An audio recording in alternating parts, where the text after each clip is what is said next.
Comment bien gérer son restaurant? On va voir ça vraiment en 5 minutes chrono pour pas que tu perdes de temps et que tu ailles vraiment droit au but. Pour ça, on va vraiment s'inspirer, de mes expériences que j'ai eues au sein du groupe Bertrand, qui est leader dans la restauration en France, et je vais te donner vraiment mes conseils principaux pour que tu puisses bien gérer ton restaurant.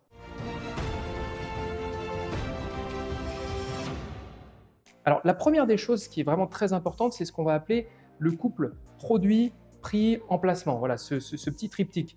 Il faut faire vraiment attention parce que le point essentiel ça va être ta zone d'achalandise et donc te caler par rapport à ton marché.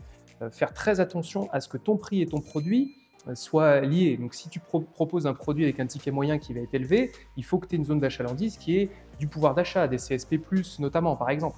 Donc, vraiment, ce qui est très important, c'est d'avoir cette connexion prix, produit, emplacement. C'est une erreur que je vois très souvent chez les restaurateurs et donc il faut vraiment se méfier de ce point-là. Le deuxième point qui va être vraiment essentiel et qu'on regardait très attentivement et que tous les restaurateurs de chaîne regardent, c'est vraiment tes écarts. Donc ton coût matière, ta masse salariale.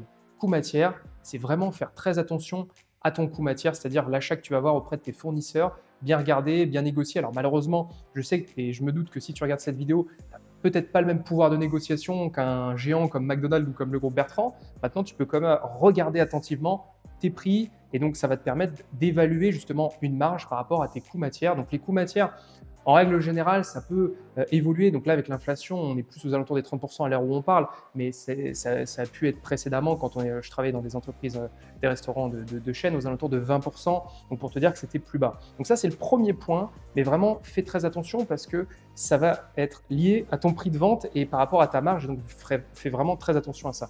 Le deuxième point pour bien gérer ton restaurant, c'est vraiment de regarder quelle va être ta masse salariale. Si tu as recruté, bravo, déjà, je pense que tu as fait le bon choix. Maintenant, il faut vraiment regarder par rapport à ta masse salariale, est-ce que c'est quelque chose qui est cohérent, c'est-à-dire est-ce que tu es aux alentours des 35-45% de ton prix de vente, de ton chiffre d'affaires. C'est le ratio qu'il faut que tu aies en tête, hein, entre 35 et 45.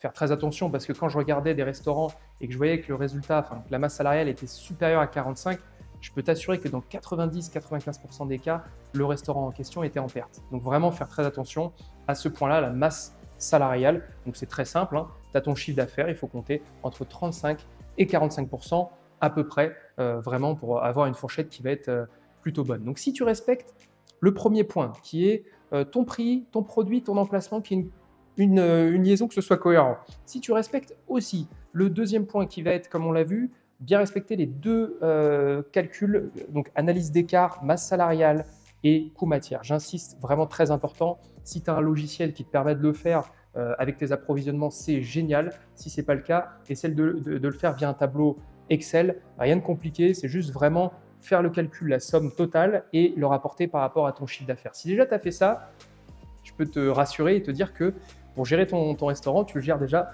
comme un grand groupe. Et l'idée de cette vidéo, c'est vraiment de te dire dans ces 5 minutes chrono, et on ne les a pas encore dépassées, de vraiment faire attention à ces éléments et d'appliquer ça, ce que les grands groupes font, à ton restaurant. Je ne dis pas qu'il faut faire forcément ce que tous les grands groupes font. Maintenant, il faut quand même regarder qu'ils sont leaders sur leur marché et s'inspirer de ce qu'ils font pour que ton restaurant puisse être aussi bien géré. Enfin, le troisième point que j'ai envie de te dire, c'est, et là ça va dépendre de ton restaurant et de ton idée, soit tu as envie vraiment de dupliquer, d'ouvrir une franchise de restaurant, auquel cas fais très attention à mettre des process en place, et dans tous les cas je te conseille de vraiment mettre des process en place, c'est-à-dire des phrases simples qui vont résumer comment ça se passe en cuisine, comment ça se passe au niveau du service, et ça c'est vraiment essentiel si tu veux dupliquer, si tu veux ouvrir une franchise.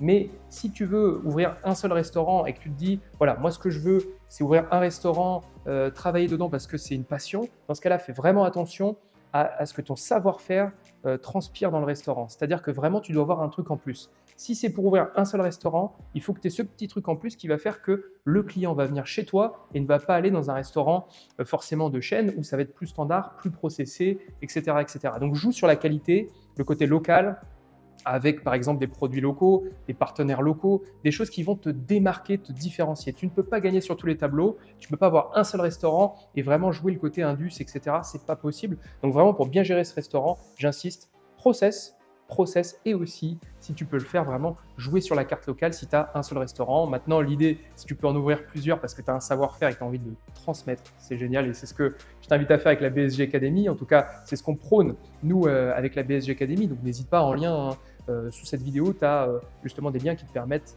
d'aller plus loin avec nous avec la BSG Academy. Mais en tout cas, déjà, si tu te formes avec ce contenu gratuit et que tu te poses ces questions, déjà bravo à toi. On est à 5 minutes. J'espère que cette vidéo t'a plu et en tout cas, je te dis à très vite pour de nouveaux contenus.